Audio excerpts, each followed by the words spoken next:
शिव जैसा ध्यानी नहीं, ध्यानी नहीं शिव सारसा।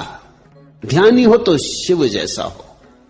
क्या अर्थ है? ध्यान का अर्थ होता है न विचार, न वासना, न स्मृति, न कल्पना।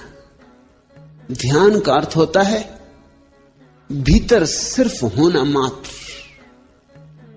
इसलिए शिव को मृत्यु का, विध्वंस का, विनाश का देवता कहा है, क्योंकि ध्यान विध्वंस है। विध्वंस है मन का।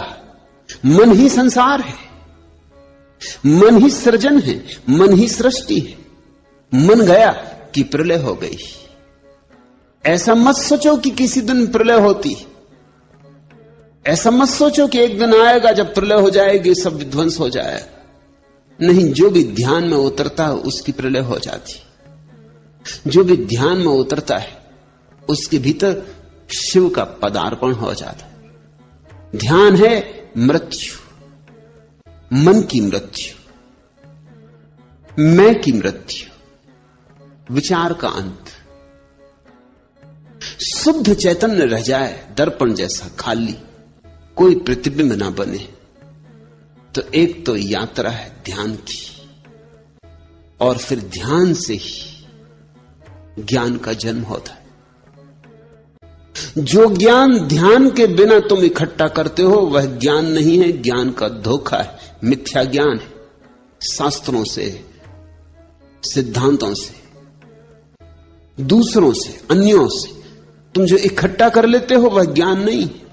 ज्ञान तो ध्यान में जन्मता है। ध्यान है शुद्ध बोध। उस बोध में तुम्हें दिखाई पड़ना शुरू होता है जीवन का अर्थ, जीवन का रहस्य। ध्यान तो है कुंजी, खोल देती है अनंत के द्वार। ध्यानी नहीं शिव सारसा, ज्ञानी सा गोरख। और लाल कहते हैं न तो आज दिखाई पड़ते हैं ध्यानी जिन्होंने शिव को निमंत्रण किया हो, जो शिव जैसे हो गए हो। हां, शिव की प्रतिमाएं पूजी जा रही, गांव गांव, घर घर शिव के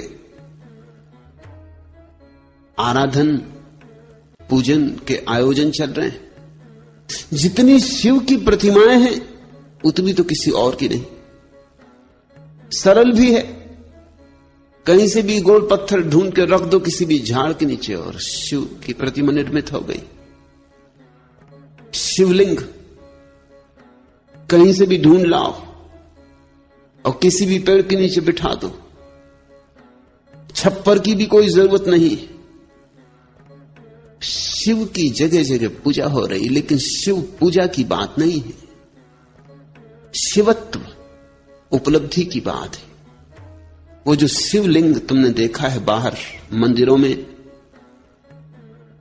वृक्षों के नीचे, तुमने कभी ख्याल नहीं किया उसका आकार ज्योति का आकार है, जैसे दिए की ज्योति का आकार होता है। शिवलिंग अंतर ज्योति का प्रतीक है।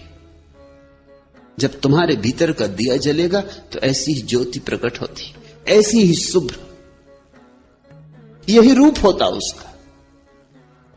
और ज्योति बढ़ती जाती, बढ़ती जाती, और धीरे धीरे ज्योतिर्मय व्यक्ति के चारों तरफ एक आभा मंडल होता है। उस आभा मंडल की आकृति भी अंडाकार होती। रहस्यवादियों ने तो इस सत्य को सदियों पहले जान लिया था, लेकिन इसके लिए कोई वैज्ञानिक प्रमाण उनके पास नहीं थे। लेकिन अभी रूस में एक बड़ा वैज्ञानिक प्रयोग चल रहा, क्रिलियन फोटोग्राफी।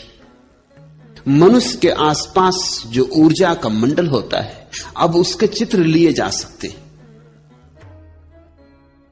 इतने सूक्ष्म फिल्में बनाई जा चुकी हैं जिनसे न केवल तुम्हारी देह का चित्र बन जाता है, बल्कि देह के आसपास जो विद्युत प्रकट होती है उसका भी चित्र बन जाता है।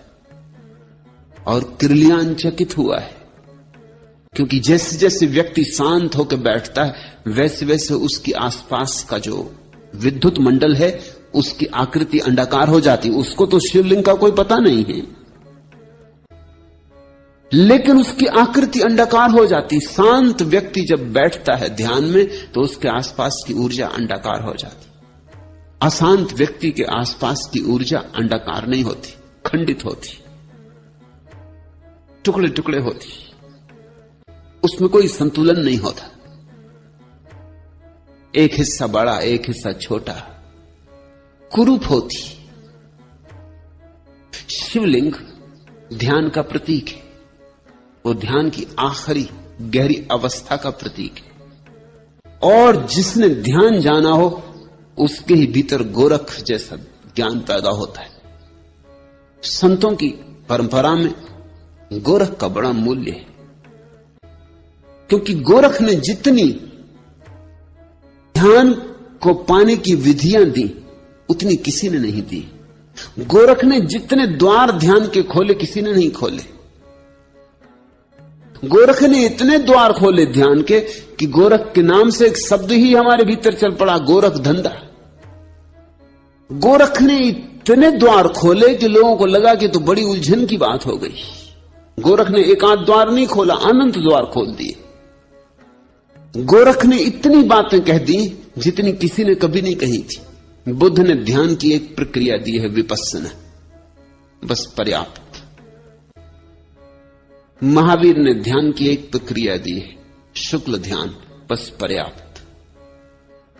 पतंजलि ने ध्यान की एक प्रक्रिया दी, निर्विकल्प समाधि, बस पर्याप्त। गोरख ने परमात्मा के मंदिर के जितने संभव द्वार हो सकते हैं सब द्वारों की चाबियां दी।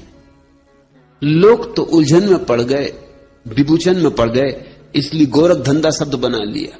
जब भी कोई विभूचन में पड़ जाता तो वो कहता बड़े गोरख धंधे में पड़ा हूं। तुम्हें भूल ही गया कि गोरख शब्द कहां से आता, गोरखनाथ से आता है। गोरखनाथ अद्भुत व्यक्ति है, उनकी गणना उन थोड़े से लोगों में होनी चाहिए।